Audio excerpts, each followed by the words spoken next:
La enfermedad celíaca es una condición de salud en la que el cuerpo reacciona de forma negativa al gluten, una proteína presente en el trigo, la cebada y el centeno.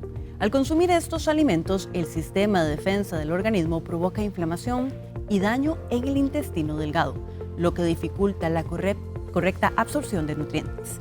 Detectar la enfermedad celíaca a tiempo y recibir orientación profesional permite a las personas cuidar su salud digestiva y generar tratamiento de una manera adecuada. Este tema lo vamos a desarrollar en la cita médica de hoy en Los Doctores. Hola, ¿qué tal? Qué gusto tenerlo acá con nosotros un martes más en Los Doctores. Yo soy Mariela Montero y voy a estar con ustedes hablando sobre este tema tan interesante, la celiaquía.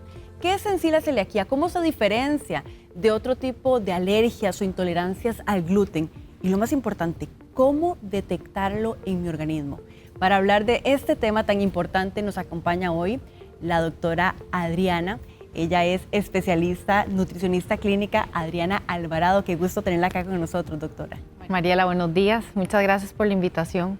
Doctora, creo que la pregunta que nos hacemos siempre es, ¿qué es la celiaquía en sí? ¿Y cómo yo puedo detectarla como primeros síntomas en mi organismo? Sí, bueno, ahora en la introducción creo que estuvo bastante claro. La enfermedad celíaca es una enfermedad autoinmune. La palabra autoinmune es muy importante porque eso es lo que la diferencia de una alergia o una intolerancia. Cuando nuestro cuerpo se expone al gluten, que el gluten es una proteína que está presente en la cebada, el trigo y el centeno, nuestro sistema de defensa se activa. Y aquí lo que sucede es que el intestino delgado se activa, no puede absorber bien esa proteína y nosotros tenemos en el intestino unas vellosidades, que son como unos pelitos microscópicos, que con el tiempo y exposición al gluten se aplanan y aquí es donde el cuerpo no puede absorber los nutrientes, no puede absorber bien el hierro, la vitamina B12, las vitaminas como calcio, D, minerales, etcétera. Y aquí es donde empiezan, digamos, los problemas de salud. Aquí es importante, doctora, tal vez para tenerlo bien claro, que es diferente ser intolerante al gluten, tener una alergia al gluten o ya yo ser una persona con celiaquía. Totalmente. Intolerancia al gluten es que no me cae bien, o sea, no lo tolero bien, entonces puedo tener diarrea de vez en cuando, puedo tener estreñimiento y generalmente se da a nivel del sistema digestivo, flatulencias, distensión abdominal. La alergia suele ocurrir en minutos o horas y ahí ya hay una reacción como una hinchazón, anafilaxis, sarpullido en la piel y ya una alergia puede, digamos, tener consecuencias bastante peligrosas. El tema de la enfermedad celíaca, al ser autoinmune, es un problema donde mi cuerpo reacciona, el sistema inmune, no puedo procesarlo y el daño es a nivel de todo mi cuerpo, ¿verdad? Porque cuando ya estamos hablando del intestino, donde esas vellosidades no pueden absorber bien nutrientes, con el tiempo esto me va generando deficiencias, me puede generar anemia, hay muchos otros síntomas, por ejemplo, cansancio, caída del cabello, pérdida de peso, también se da pérdida de masa muscular al no absorberse bien calcio y vitamina D. Mujeres y hombres pueden tener mayor riesgo de osteoporosis, osteopenia.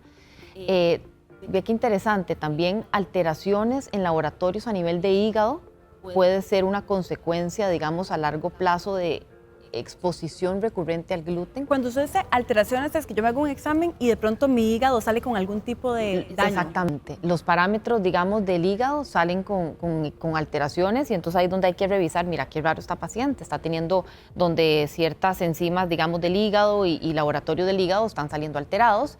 También se hacen estudios porque puede ser en mujeres donde hayan problemas de infertilidad o pérdidas gestacionales recurrentes. ¿El gluten puede estar o la enfermedad celíaca? El gluten puede estar en la enfermedad celíaca. Digamos, una persona con enfermedad celíaca que no sabe qué es celíaca, muchas veces muchas mujeres se dan cuenta por infertilidad o por pérdidas gestacionales recurrentes.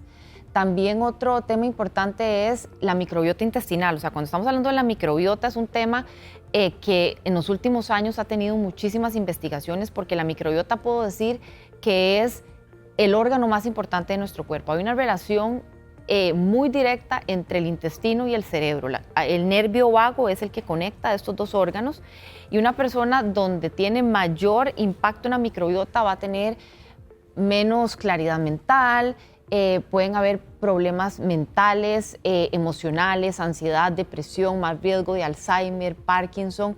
La microbiota también está muy relacionada con las hormonas. De hecho, que hay un estudio, y hay bastantes, donde se ha visto que los hombres con una microbiota alterada tienen niveles más bajos de testosterona.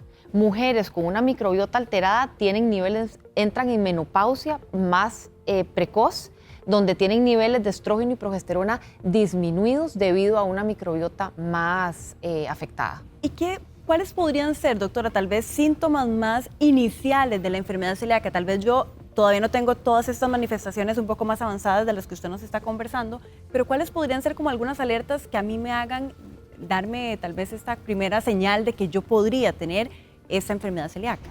La primera es fatiga y cansancio, y muchas veces es debido a la anemia, ¿verdad? La anemia, recordemos que se puede dar por deficiencia de hierro, ácido fólico o vitamina B12. Entonces, ese cansancio, me cuesta dormir, palpitaciones, puede ser también dolores de cabeza recurrentes.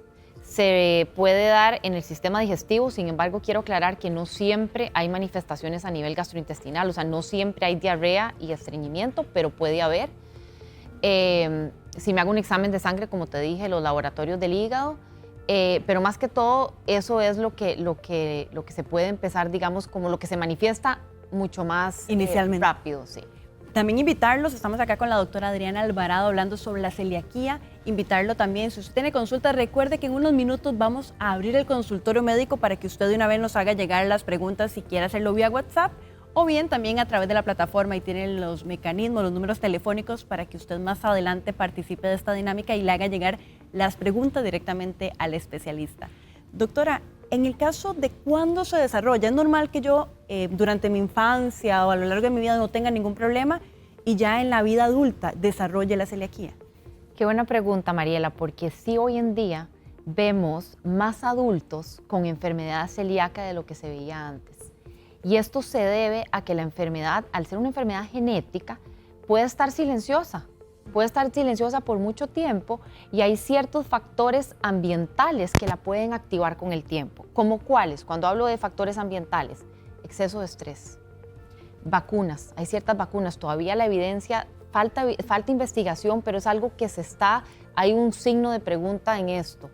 Enfermedades gastrointestinales, cambios hormonales, ve qué interesante, mujeres después de tener sus hijos, después de un embarazo posparto, puede ser que se active la enfermedad celíaca por cambios hormonales que están relacionados con la parte de la microbiota. Pero sí suele darse, y en adultos también un dato interesante es que cada vez es menos frecuente que los síntomas sean pérdida de peso y diarrea y estreñimiento, o sea, se diagnostica más que todo por lo que te mencioné de exámenes de laboratorio, entra con osteopenia, osteoporosis antes de tiempo, infertilidad y así sucesivamente. ¿Es cierto que después de los 35 años, de alguna forma las mujeres tienen como alguna fase o alguna probabilidad mayor de desarrollar la enfermedad? Sí hay investigación, sin embargo, no necesariamente sean mujeres. También se dan hombres y puede darse, digamos, a veces puede ser después de los 50. Como te dije, hay varios factores de los que mencioné que pueden activar la enfermedad, pero lo que sí es que se está viendo cada vez más en adultos. Y creo que hay un tema que para mí, de lo que he investigado y he leído, es el más fuerte de todos, y es el estrés y es la parte de la microbiota.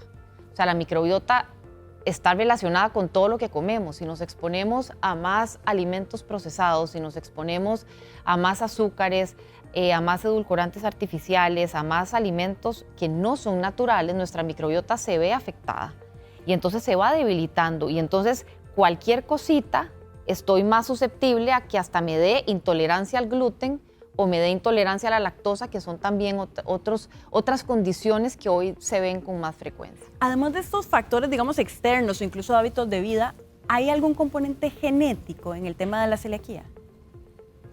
Perdona, discúlpame. Que si el componente genético tiene algún peso, es decir, si mi mamá, si mi abuelita, si en mi familia hay enfermedad celíaca, soy más propenso a que me dé. Sí, de hecho que me estaban haciendo mención en pantalla, podemos ver cómo se diagnostica. Y ahí podemos ver en pantalla que el examen genético es algo que está dentro de la lista, porque claro, si mi mamá fue celíaca, tengo más probabilidad. Ese gen y más probabilidad de tener enfermedad celíaca. Y tal vez, doctora, podemos aprovechar la pantalla que tenemos acá disponible para hablar precisamente de cuál es el diagnóstico, cómo yo puedo diagnosticar la enfermedad. Sí, lo primero que tengo que hacer es, asistir a una consulta médica si pienso que puedo tener enfermedad celíaca, ¿verdad? Muy importante no autodiagnosticarse y tampoco eliminar el gluten si no tengo un diagnóstico certero por un profesional. Entonces son exámenes de sangre donde generalmente lo que se hace es inmunoglobulina A, inmunoglobulina G y otra enzima que se conoce como antitransglutaminasa. De aquí el médico le va a mandar exámenes de endoscopía porque hay que sacar una biopsia para ver esas vellosidades y la microbiota cómo está. Y ya con esto yo voy a tener un diagnóstico certero si soy celíaca, no soy celíaca o si lo que tengo es intolerancia al gluten, que es diferente.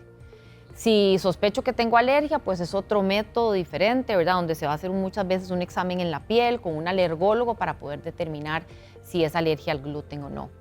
Y ya como para ya 100% seguridad de que es enfermedad celíaca, se hace la prueba genética. Como de este tema hay tanta información, ¿cuál es el mecanismo, la forma adecuada, doctora, yo de informarme de la enfermedad celíaca como tal?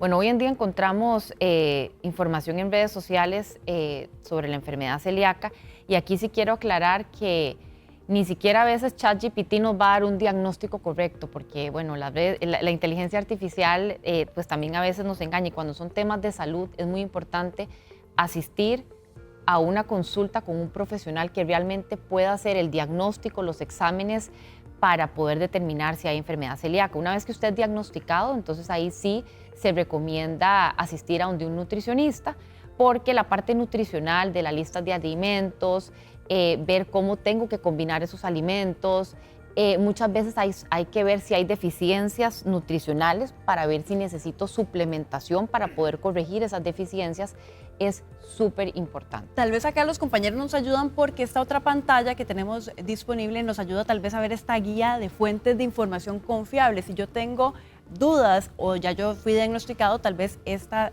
lista, digamos, de instituciones a las que yo puedo acudir y cuál es el tratamiento adecuado, donde yo puedo recibir información certera. Mariela, y eso también es una súper buena noticia que en Costa Rica tengamos, porque en Costa Rica hay una legislación sobre el protocolo de la enfermedad celíaca y también en la caja hay un protocolo, digamos, de atención a pacientes con celiaquía. Entonces, esto es una muy buena noticia, donde usted también puede entrar al BINAS, a la Caja Costarricense del Seguro Social, ahí se puede informar, el Ministerio de Salud también tiene información y hay una asociación de enfermedad celíaca que se llama APSEL aquí en Costa Rica que también le da educación. Es muy importante también la red de apoyo, o sea, si yo tengo enfermedad celíaca no es una mala noticia, simplemente tengo que tratar de no comer gluten y así es por siempre evitar totalmente el gluten, pero hay muchísimos alimentos que son accesibles, de buen precio, deliciosos, donde yo puedo preparar recetas saludables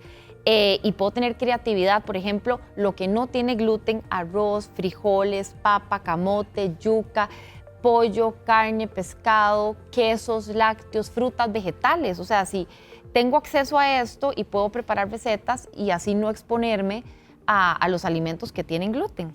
Y del otro lado, porque tal vez uno de los grandes mitos o de los grandes miedos que hay con esta enfermedad es que uno dice, bueno, ya soy celíaco, ya no puedo comer nada. Pero bueno, cuando uno va a buscar esos alimentos que no debe consumir y que tal vez, no sé, el pan es uno de los, o las harinas son como quizá donde las personas tienen mayor certeza de que ese tipo de alimentos no. Pero ¿qué alimentos que uno usualmente no considera que pueden tener gluten podrían tener este ingrediente oculto, o tal vez que no son tan notables o que la gente no los tiene tan bien identificados que sí tienen gluten? Ok, 3 palabras claves: cebada, centeno y trigo. Todo lo que diga esas 3 tiene gluten. Pero la palabra malta también tiene gluten. La palabra sémola tiene gluten. Cuando dice almidón, no sabemos si es almidón de trigo o de maíz, entonces evitarlo. Salsas preparadas, aderezos, sopas. Las sopas vienen con espesante, muchas veces almidones, aunque no me lo crea. Jamones, chorizos, salchicha, vienen con almidón a veces de trigo y pueden tener gluten. confites, chocolates, licor. Por ejemplo, las cremas o a veces el vodka con cierto sabor, el tipo de whisky bourbon tiene gluten, la cerveza tiene gluten. Aunque no me lo crea, suplementos, shampoo, cremas pueden tener ingredientes con gluten. Entonces, mi recomendación es, confiamos en la sección del supermercado que dice alimentos sin gluten, que el producto diga sin gluten, pero no me puedo 100% dejar llevar por eso. Siempre tratemos de darle vuelta a la etiqueta, identifiquemos que ese producto venga bien rotulado y estar 100% seguros de que no haya contaminación cruzada. Bueno, muy importante, interesante el consejo también de la especialista y aprovechamos porque vamos a abrir el consultorio médico. Recuerde, todas las preguntas que usted tenga sobre este tema, vamos a abrir el consultorio en este momento, así que estamos acá disponibles para atender las consultas. Así que ya vamos a venir con el consultorio de Teletica.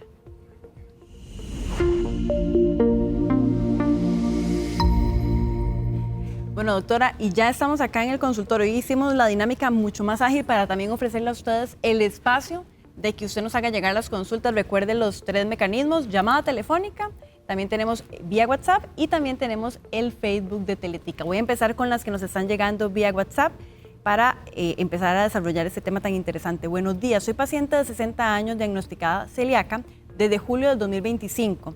Después de 10 meses de estar distendida, desde que cambié la dieta a libre de gluten, con trazas de gluten, porque no cambié mis ollas, dice, entonces que le queda algún tipo de traza por la contaminación cruzada que usted nos señalaba, estoy mejor, pero pasó con el colon inflamado.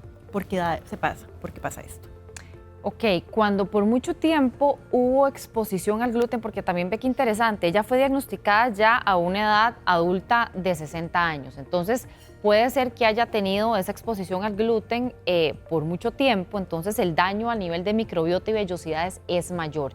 Y eso no se corrige simplemente con quitar totalmente el gluten.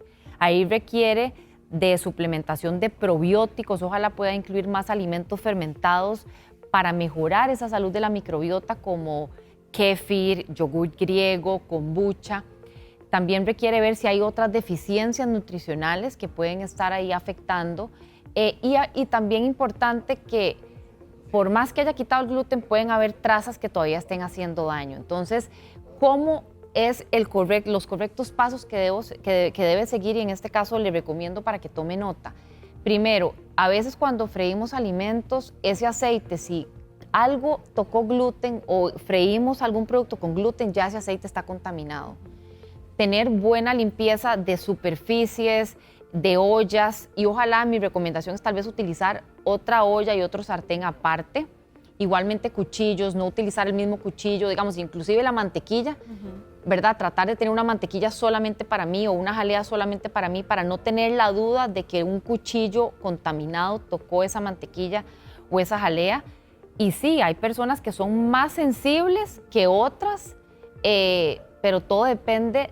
Yo siento que lo más importante y que debe enfocarse es en primero sanar y mejorar esa microbiota, fortalecerla, ponerla fuerte, para que el cuerpo no reaccione tanto a esa exposición cuando hay poquitas exposiciones. Vamos a irnos a Heredia porque tenemos una llamada telefónica. Doña Adriana, ¿qué tal? Muy buenos días. Hola, buenos días, ¿cómo están? Muy bien, gracias por estar con nosotros. Aquí tiene a la especialista lista para su consulta. Muchas gracias. Primero que todo, quería saber si esto tenía o afectaba con el sistema hormonal. Hace un tiempo atrás me bajó la menstruación y me empezó a afectar mucho un tema donde yo sentía que me ahogaba, me costaba tragar y yo sentía como que me ahogaba, como si tuviera como un tapón o algo en la garganta. Después de eso me hicieron unos exámenes pensando que era el intestino, alguna alergia o algo, pero como que no salió nada. Lo que quiero saber es porque sí he notado que como que ciertos alimentos o ciertos olores, por ejemplo, un jabón o un detergente muy fuerte, empieza como a cerrarme la garganta, siento como una inflamación y también con determinadas comidas. Entonces quería saber si eso también se relacionaba con el sistema hormonal. Muchas gracias por la consulta. Muchas gracias a ustedes. Hasta luego. Bueno, en el caso de Adriana, esta consulta que nos acaba de hacer, como ellos ya le hicieron ciertos exámenes y no salió que es enfermedad celíaca, entonces ya descartamos la enfermedad celíaca. Los síntomas que está teniendo me pueden, digamos, ser más como una alergia o una intolerancia que hay que verlo tal vez con un alergólogo o hacerse una no sé si se hizo una gastroscopía, pero si no, mi recomendación es hacerse una gastroscopía también para ver si hay una intolerancia. Ahora bien, vuelvo al tema de la microbiota. Cuando tenemos una microbiota que está expuesta a exceso de azúcares, exceso de alimentos procesados, licor, aceites que son inflamatorios, esa microbiota se va debilitando. La microbiota está relacionada con el metabolismo, sistema reproductivo, sistema hormonal, sistema inmune. Entonces, puede definitivamente estar afectando a que ella está más susceptible a ese tipo de productos, ¿verdad? Puede ser que sea el gluten, puede ser que sea los lácteos, también puede haber una intolerancia a los lácteos. Pero como lo dije al inicio de la entrevista, mujeres y hombres donde la microbiota se ha visto que está un poquito más deteriorada, definitivamente hay mucha evidencia donde las hormonas se ven afectadas, niveles más bajos de testosterona, niveles más bajos de estrógeno y niveles más bajos de progesterona. Y cuando nuestras hormonas no están balanceadas o están mal, pues claro que nos sentimos mal, no podemos dormir, sentimos fatiga, puede haber más ansiedad, dolores de cabeza, insomnio, etc. Tenemos otra llamada telefónica, doctora, también desde Heredia. Nos acompaña doña Sonia. ¿Qué tal? Muy buenos días. Sí, buenos días, mucho gusto y gracias por este programa tan interesante. Muchísimo gusto, doña Sonia. Adelante con la consulta aquí con la especialista. Sí, hace 2 años me diagnosticaron Parkinson y ahora que estoy escuchando el programa, creo que la doctora lo mencionó, siempre he tenido muchos problemas con estreñimiento, con inflamación en el estómago, como cereales, como sopas, como de todo y siempre se me inflama mucho el estómago, pero nunca me han señalado que haya una relación del Parkinson con esto del intestino y hasta con esta enfermedad. Más bien le pido a la doctora que me guíe cuál es el primer paso que tengo que hacer para poder ver lo de esto, lo de la celíaca que ella está mencionando. O sea, ¿a quién me debo de dirigir? Muchas gracias, doña Sonia, por la consulta. Gracias, doña Sonia. Bueno, el primer paso, yo les recomendaría tratar de quitar alimentos procesados y seguir una dieta lo más natural posible. Hacer una dieta de eliminación y comer lo más natural posible por lo menos 3 semanas. Si usted empieza en estas 3 semanas, cuando usted baja ultraprocesados, azúcares, licor, empieza a sentir más energía, más claridad mental, duerme mejor, se siente con más energía, yo creo que es una señal de que lo que estaba consumiendo es muy inflamatorio y pues definitivamente le está afectando los síntomas y el Parkinson. Ahora bien, si usted siente que no hay mejoría, mi recomendación entonces es acudir a la consulta médica donde un gastroenterólogo, donde le pueda, para poder descartar enfermedad celíaca, y en este caso el paso es, le va a mandar exámenes de sangre, va a hacer una endoscopía, gastroscopía para tomar una biopsia y poder determinar si es enfermedad celíaca o no, y por lo menos ya usted va a estar tranquila descartando que el trigo puede estar afectando, digamos, las defensas de su organismo, porque puede ser que no sea enfermedad celíaca, puede ser que sea simplemente un tema de que hay una microbiota deteriorada. Acá tenemos una consulta en la plataforma muy interesante que nos va a servir también para aclararle a muchos el paso a paso, doctora, porque nos preguntan que quieren saber si en la Caja Costarricense del Seguro Social se realizan todas esas pruebas que usted mencionó para poder determinar si hay celiaquía o no, y que si un doctor general es el que las tiene que aplicar, y que si incluso en la caja también se da el medicamento para ayudar a las personas con celiaquía. Ok, vamos con la primera pregunta. ¿La caja sí tiene un protocolo de atención para pacientes con enfermedad celíaca o para pacientes para diagnosticar si hay enfermedad celíaca o no?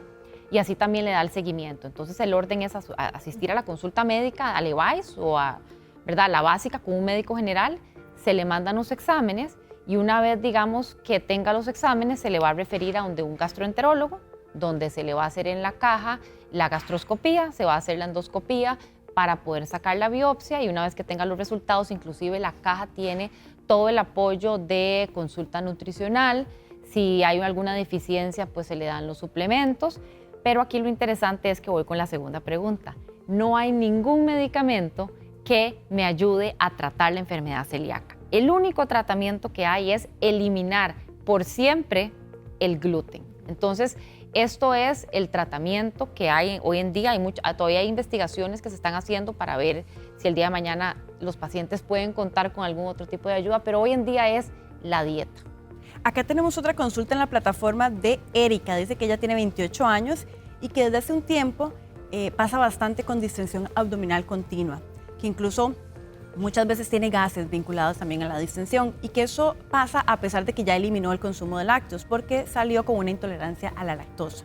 Dice que incluso le hicieron un ultrasonido y que dice que tiene intestino irritable, fue lo que le salió en el ultrasonido. Entonces ella pregunta que si este diagnóstico podría ser una primer señal para ver que ella tiene intolerancia al gluten y que qué debería hacer para hacer todo el proceso, digamos, de diagnóstico.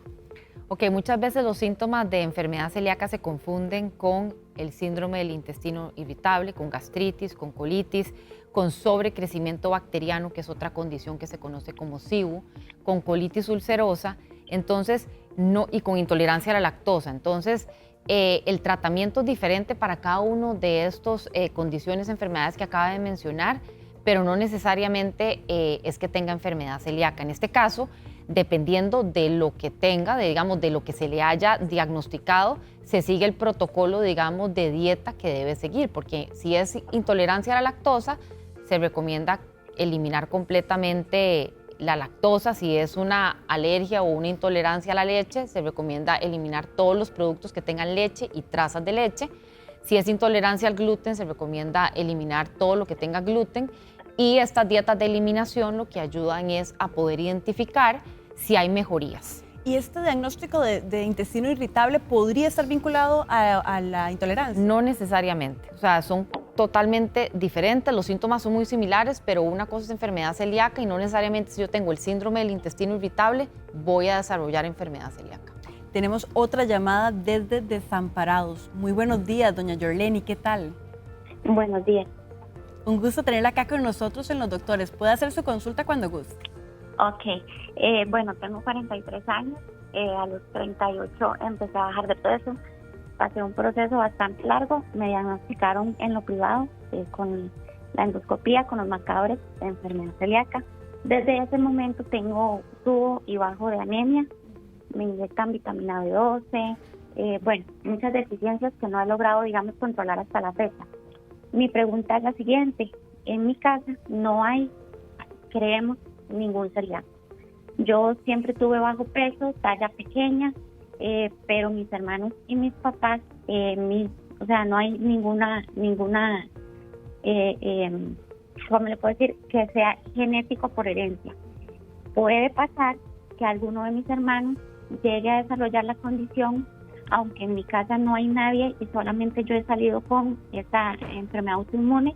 Mi hijo es diabético tipo 1 también, entonces como que es de mi genética, creo yo.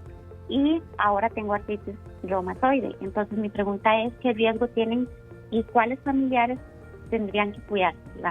Porque aparentemente no hay enfermedad celíaca en mi familia, solamente yo. Gracias. Muchas gracias por la consulta, doña Yorleni. Sí, muy interesante. Ahí habría que hacerle exámenes genéticos a los papás y a los hermanos porque puede ser que tengan el gen de desarrollar la enfermedad celíaca, pero todavía no se les haya activado.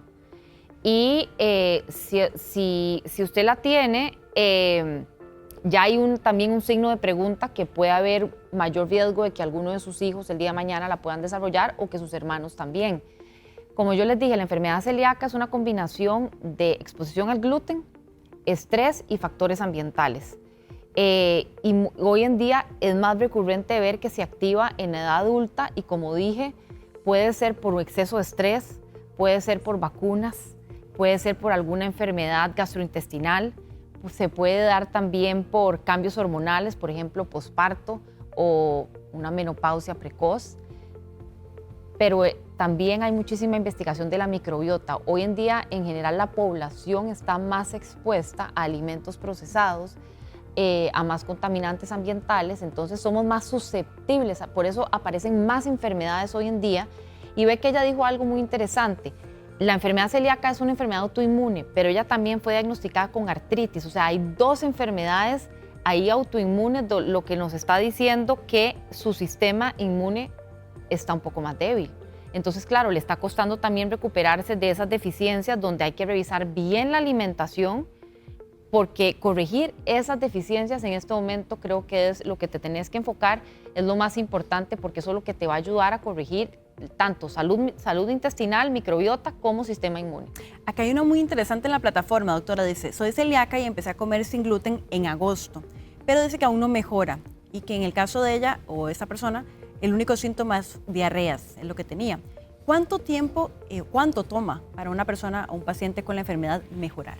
Dependiendo del daño cuando se haga la biopsia. Puede ser que, o sea, usted puede ser diagnosticado con celiaquía y puede ser que las vellosidades estén súper desintegradas y muy afectadas, puede ser que estén levemente. Entonces, esto va a depender de la biopsia, de cuál fue el resultado, pero puede tomar desde 2 semanas hasta 3 meses. Aquí lo importante es tener mucho cuidado de que no haya nada de exposición al gluten, ni trazas, ni contaminación cruzada, y complementarlo con el apoyo nutricional de un nutricionista especializado que te pueda guiar para mejorar esas deficiencias y suplementar. A veces necesitamos ayuda de ciertos suplementos que nos ayuden a mejorar, para que usted se pueda sentir bien, para mejorar su estado de salud físico, emocional y hormonal. Acá nos consulta una mamá, dice que el hijo tiene, desde hace 3 años le diagnosticaron celiaquía, pero que desde que está muy bebé tiene muchos vómitos, y me imagino que tal vez está vinculado también a la enfermedad, y que es muy delgado. Dice que tiene 12 años y que qué podría consumir para ayudarle a subir el peso. Bueno, hay que consumir más calorías que ojalá sean de buena calidad, un poquito más de proteína. A veces las náuseas y los vómitos muchas veces se da porque los niveles de azúcar, glicemia, azúcar en la sangre, pueden estar muy bajos. Generalmente también a las mujeres embarazadas los achaques es porque se me baja el azúcar. Entonces trate, digamos, por ejemplo, si le va a dar tortillas de maíz o si le va a dar garbanzos, no darle el garbanzo o el carbohidrato solo, sino siempre complementarlo con un poquito más de fibra, grasa y proteína, para ver si no solamente logramos mejorar las calorías, sino también estabilizar la glicemia para que no tenga tantos vómitos. Aquí hay uno muy interesante, doctora. Dice, buenos días, mi nombre es Hazel y en 2018 en una biopsia el gastroenterólogo me diagnosticó celiaquía. Pero dice que hace un año o el año pasado se hizo un examen de sangre, el HLA de Q2, de Q8, y que le salió negativo. Entonces que ahora ya tiene la duda de si es o no celíaca y qué debería hacer. Ese es el examen genético. Entonces, si le salió que no, ese ya es como el que nos va a decir la verdad. Puede ser que no tenga enfermedad celíaca, pero puede ser que tenga intolerancia al gluten no autoinmune. Entonces, donde sí tiene que eliminar el gluten, pero no es una enfermedad autoinmune, pero hay que seguir el mismo protocolo. Doctora, y aquí una consulta también muy importante. Dice que, buenos días, dice, en el caso de esa persona, dice que le interesa saber que si la enfermedad celíaca como tal puede llegar a curarse o si ya una persona que fue diagnosticada va a vivir con eso toda su vida. Muy buena pregunta. Una persona que es diagnosticada con enfermedad celíaca no tiene cura. El tratamiento es eliminar el gluten de por vida y yo sí les recomiendo que traten de no comer, o sea, de no pecar, porque el efecto que puede tener en las vellosidades es un efecto que va a afectar más el sistema inmune. O sea, eso a veces es lo que las personas no entienden. Dicen, yo voy a comer un poquito de gluten hoy, me da diarrea, me da flatulencia, me da distensión, pero es que el impacto va más allá, va a nivel de hígado, de hueso, osteoporosis, osteopenia, afecta también temas hormonales donde dependiendo de mi edad puedo entrar en una menopausia precoz o si soy hombre, mis niveles de testosterona se pueden ver afectados, está relacionado con la claridad mental, la salud mental, o sea, hay muchos efectos que van más allá de no solamente que me duela la pancita o que tenga diarrea. Bueno, muy interesante, doctor. Hemos aprendido muchísimo sobre la celiaquía. Vamos a aprovechar para irnos a un corte comercial, pero usted no se vaya porque al volver de la pausa venimos con mucho más de los doctores. Así que tenemos información. ¿Qué tienen los superancianos que guardan la memoria de alguien de 30 años? La ciencia nos analizó y vamos a conocer qué es lo que los hace diferentes. Además, los índices de riesgo y de cáncer en Costa Rica varían según la zona del país. Eso también lo vamos a ver al volver de la pausa. Y hoy vamos a conocer cuál es la región con más casos y más riesgo. También la pérdida de dientes podría estar relacionada con la muerte prematura. Un estudio en Japón lo puso en evidencia y hoy vamos a conocer todos los detalles. Ya casi volvemos con más de los doctores.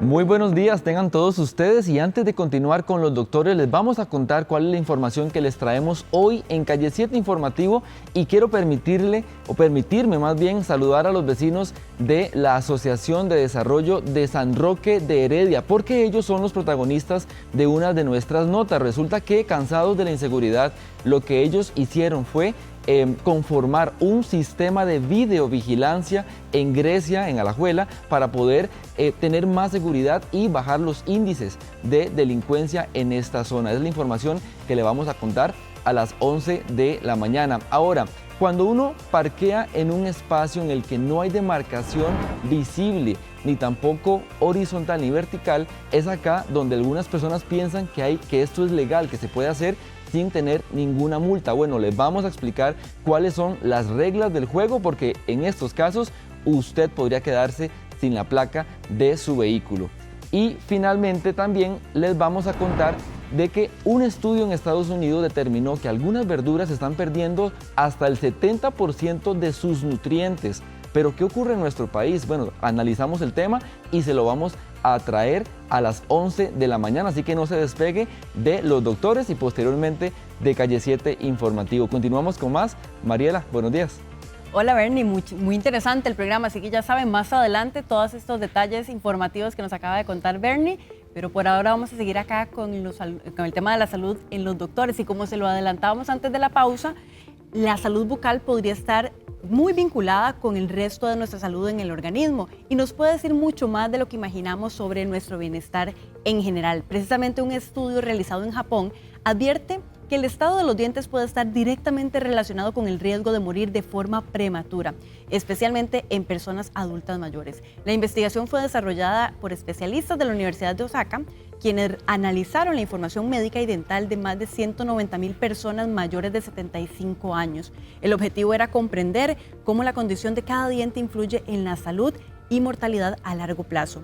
Para el análisis, los investigadores clasificaron cada pieza dental en 4 grupos: dientes ausentes, dientes sanos, dientes restaurados por un odontólogo y dientes con caries. A partir de esta evaluación, identificaron una relación clara entre la pérdida dental y un mayor riesgo de fallecer por cualquier causa de manera prematura. Entonces, precisamente para hablar de estos interesantes hallazgos de este estudio, vamos a hacer una conexión vía Zoom con el doctor Eric Rivera, que nos acompaña acá en Los Doctores. ¿Qué tal, doctor? Hola, buenos días, Mariela, ¿qué tal? ¿Cómo estás?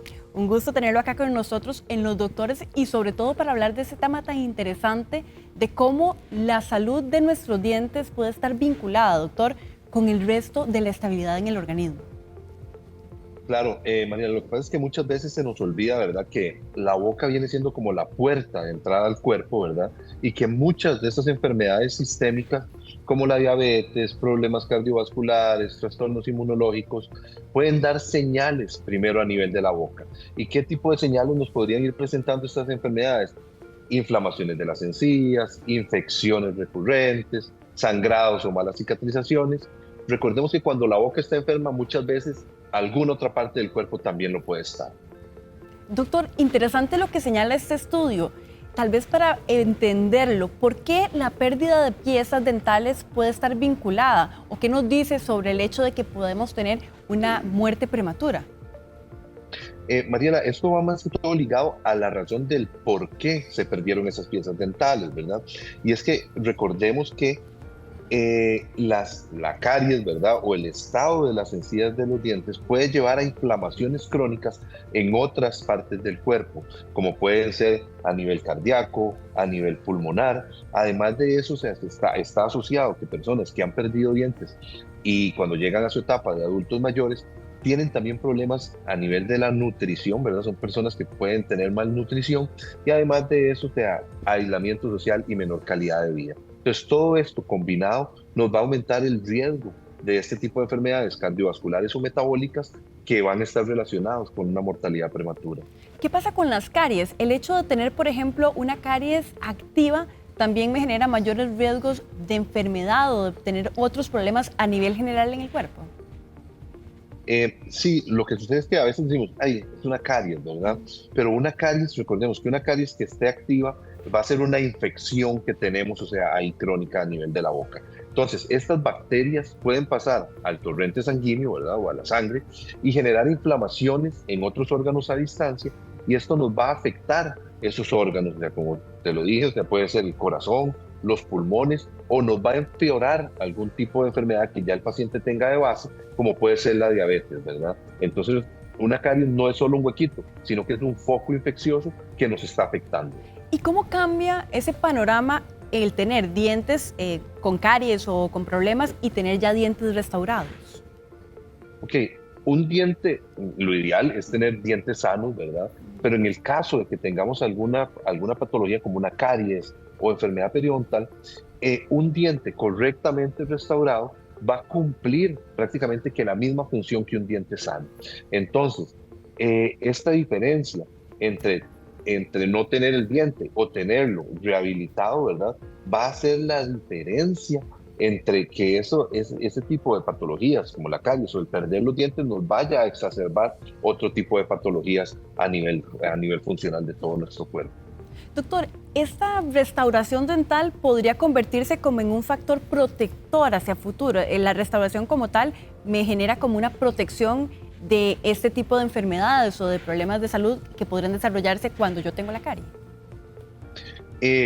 Sí, porque este tipo de tratamientos o restaurar las piezas dentales que hayan tenido algún tipo de enfermedad nos va a permitir, Mariela, varias cosas, como el masticar bien, alimentarnos mejor y sobre todo eliminar ese foco infeccioso, ¿verdad? Como es la caries, que nos va a estar produciendo ese otro tipo de patologías. Además de esto, o sea, nos va a reducir, como te dije, la inflamación a distancia, ¿verdad? Y restaurar estos dientes es una forma directa entonces de proteger la salud general de las personas. Y en el día a día, doctor, por ejemplo, la pérdida de piezas, ¿cómo afecta un tema tan cotidiano como la alimentación? Yo puedo tener mala digestión o tener problemas digestivos vinculados a la falta de piezas dentales.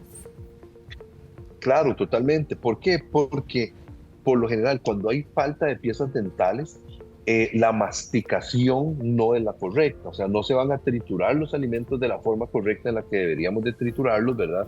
Y por ende la digestión pues va a ser un poco más difícil. Además, las personas que han perdido piezas dentales tienden a evitar algunos tipos de alimentos, o sea, como alimentos un poco más duros o tal vez más fibrosos, como pueden ser frutas, verduras, y algunos tipos de proteínas o carnes, ¿verdad?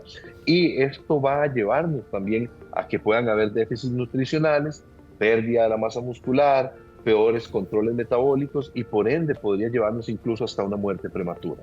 ¿Cómo esta mala masticación puede generar o llevar a que yo tenga problemas en otros órganos? Mariela, aquí lo que pasa es que el sistema bucal, ¿verdad? O la boca como tal, pues está relacionada con muchas otras cosas, ¿verdad? Como puede ser, digamos, los problemas de postura, el cuello, puede generarnos dolores de cabeza, dolores de espalda, aumentar el estrés del sistema nervioso e incluso hay pacientes que sufren de migrañas diarias, ¿verdad? Debido a la sobrecarga que hay en el sistema bucal, por la pérdida de piezas dentales, porque recordemos que cuando se pierden piezas dentales de algún lado, se tiende a sobrecargar hacia el otro lado la masticación. Entonces, este tipo de cosas nos van a ir generando que haya una sobrecarga muscular y que pueda desencadenar otro tipo de patologías también, incluso a nivel de las articulaciones, que por lo general son bastante dolorosas. Eso quiere decir, doctor, que esta inflamación que de alguna forma, digamos, yo tenga en mi boca, que esté vinculada con una caries o con algún problema, digamos, dental, esa inflamación puede trasladarse a otras partes del organismo. Sí, claro, totalmente. Hoy en día se sabe, ¿verdad? Y hay estudios que lo demuestran, que la inflamación crónica de las encías o la enfermedad periodontal, como lo conocemos nosotros, está muy relacionada con enfermedades cardiovasculares o enfermedades del corazón. Incluso hay estudios que lo relacionan con accidentes cerebrovasculares, diabetes, problemas respiratorios, porque como te dije, o sea, la boca no va a estar aislada del resto del cuerpo y muchas veces es la puerta de entrada para este otro tipo de patologías.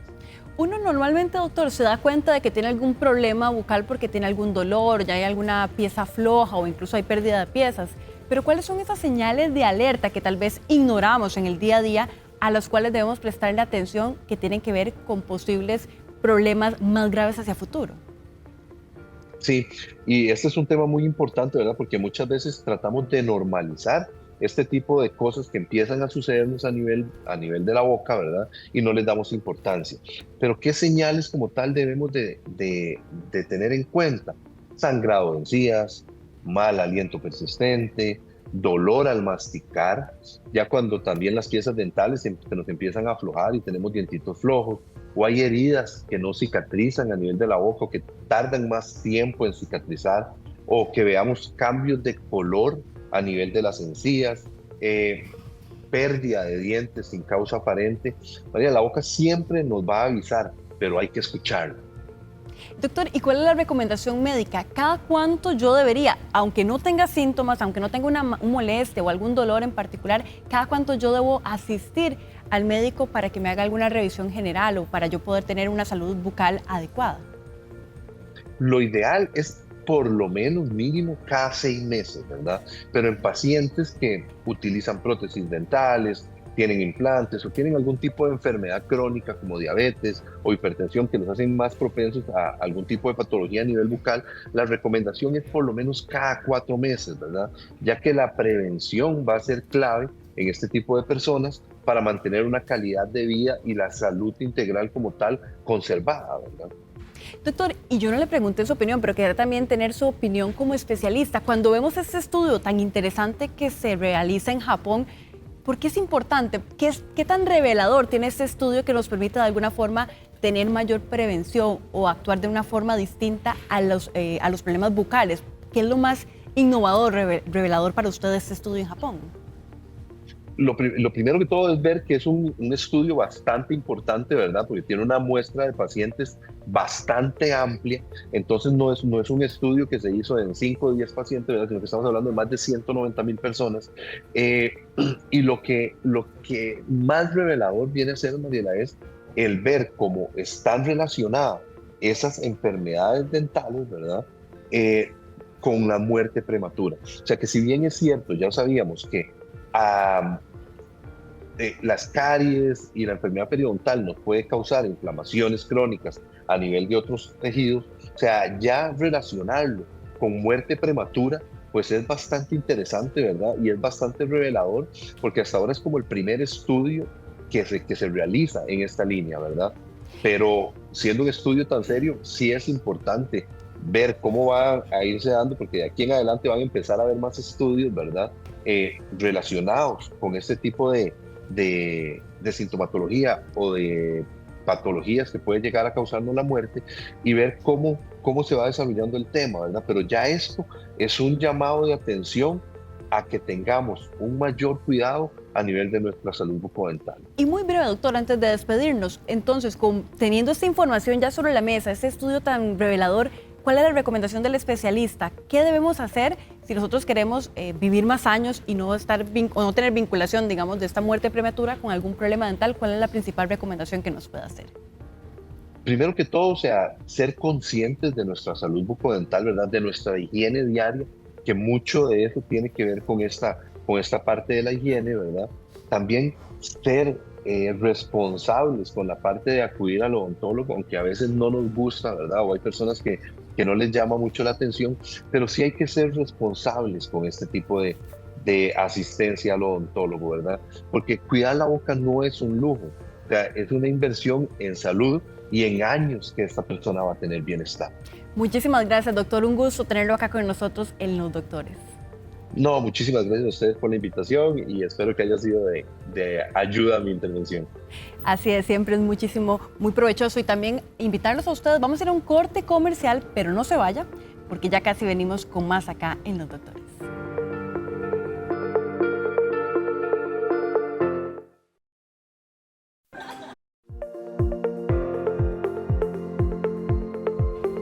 El cáncer de piel es hoy uno de los principales problemas de salud pública a nivel mundial. Factores ambientales como el aumento de las temperaturas, la reducción de la capa de ozono y la mayor exposición al sol han incrementado los riesgos. Además, las olas de calor extremas asociadas al cambio climático podrían favorecer la aparición de este tipo de cáncer. Depende de la zona del país, incrementa el riesgo de cáncer de piel. Un tema que vamos a analizar a continuación en Los Doctores.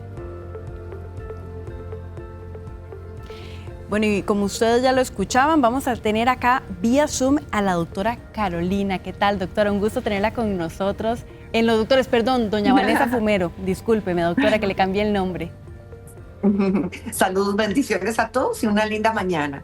Doctora, yo quería empezar con la siguiente información. Tal vez mis compañeros me ayudan mostrando en la pantalla los diagnósticos de cáncer de piel y cómo varían según la zona del país. Y es interesante para poder tenerlo ahí. Vemos que en San José 7.970, en La Alajuela 5.433, en Cartago 1.302, Heredia 2.447, Guanacaste, que uno pensaría una zona altamente soleada, 986, Punta Arenas 1.981 y Limón 615. ¿Por qué hay más casos, por ejemplo, en la GAM que en zonas de la costa? Claro que sí, vea qué importante. Es importante saber que las personas a veces no subestimamos que estamos en un lugar de alto riesgo. Costa Rica, bueno, tiene una gran exposición, pero en el área metropolitana o en el GAM, la gente tiene una percepción errónea de los riesgos. Creemos, si nosotros podemos observar ahora, vemos, aquí tengo al frente muchas nubes, está un día ventoso, estamos en enero, una temporada de más verano, pero creemos que por haber nubes no hay sol. Al contrario, estar en un lugar alto hay mayor exposición. Sabemos que las áreas como Punta Arenas, Guanacaste, Limón, están la gente un poco más educada, se ponen más protector, están más atentos, tienen el sol directo. Aquí no, entonces la gente se atiene, no se pone protector solar, no se pone sombrero, no usan lentes. La gente no sabe el concepto erróneo de estar en el lugar metropolitano y no ponernos el protector solar. Tenemos que tomar mucho en cuenta los riesgos. ¿Cuáles? Factor genético. 2, el color de la piel, ¿verdad? El fototipo de piel. ¿Qué color tengo que me puedo quemar mucho más, más fácilmente? Entonces, esos factores son los más importantes que la gente tiene que tomar en cuenta. Está lloviendo, tenemos que protegernos. Está con nubes, tengo que protegerme. Y sobre todo, la altura.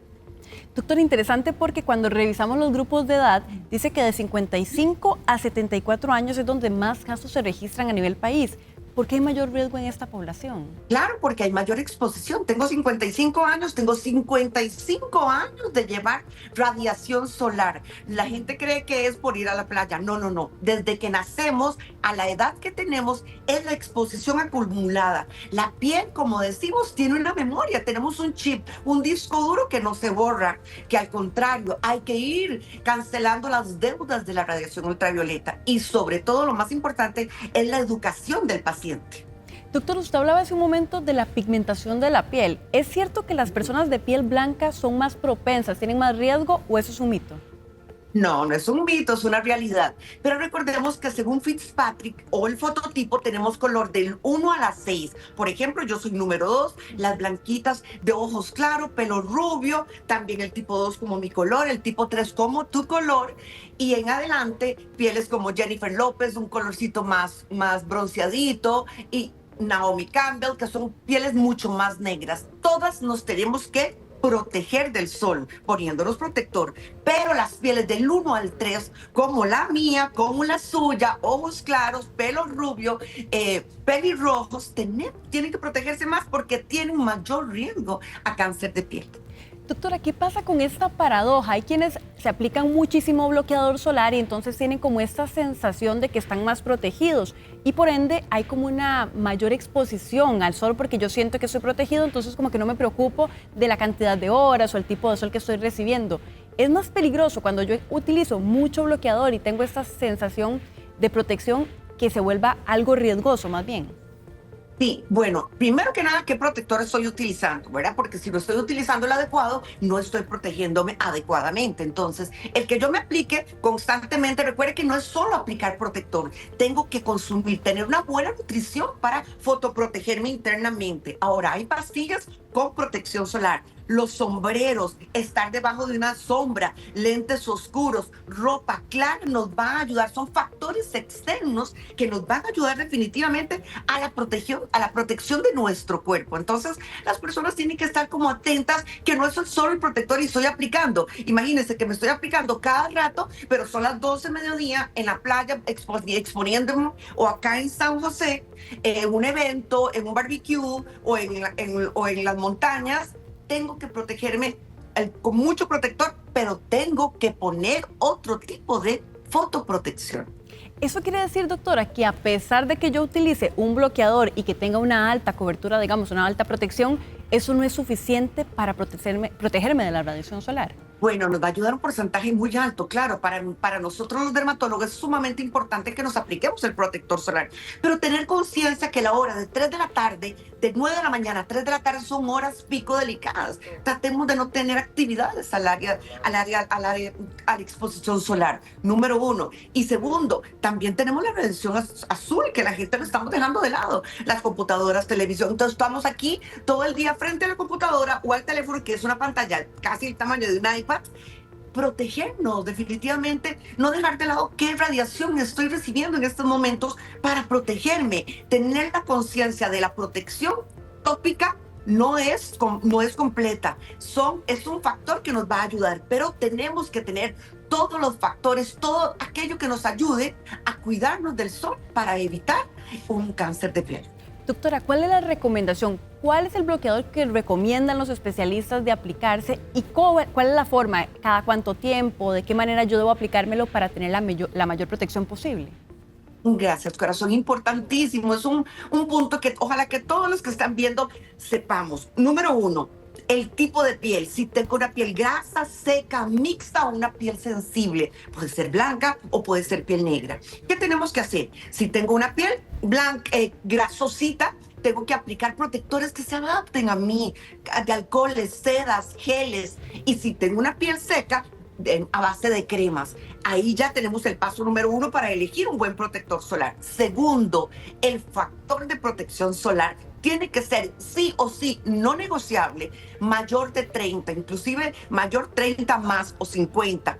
Menos que eso, más que eso no, porque si lo hacemos con una protección mucho más grande, vas a ser más pastosos y no va a ser agradable a la piel y no me lo van a aplicar. Yo lo que necesito es que lo apliquemos en la mañana, al mediodía y a las 3 de la tarde diariamente. Si estamos en una exposición solar en las playas o en un barbecue aquí en San José o en el área, el GAM, tenemos que protegernos con otros factores, como mencioné, pero el protector es básico.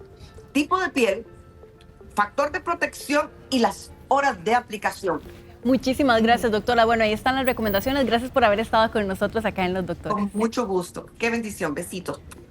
Bueno, y también muchísimas gracias a ustedes. Se nos fue ya el programa de hoy, pero invitarlo mañana a las 10 de la mañana a una nueva cita médica acá en Los Doctores.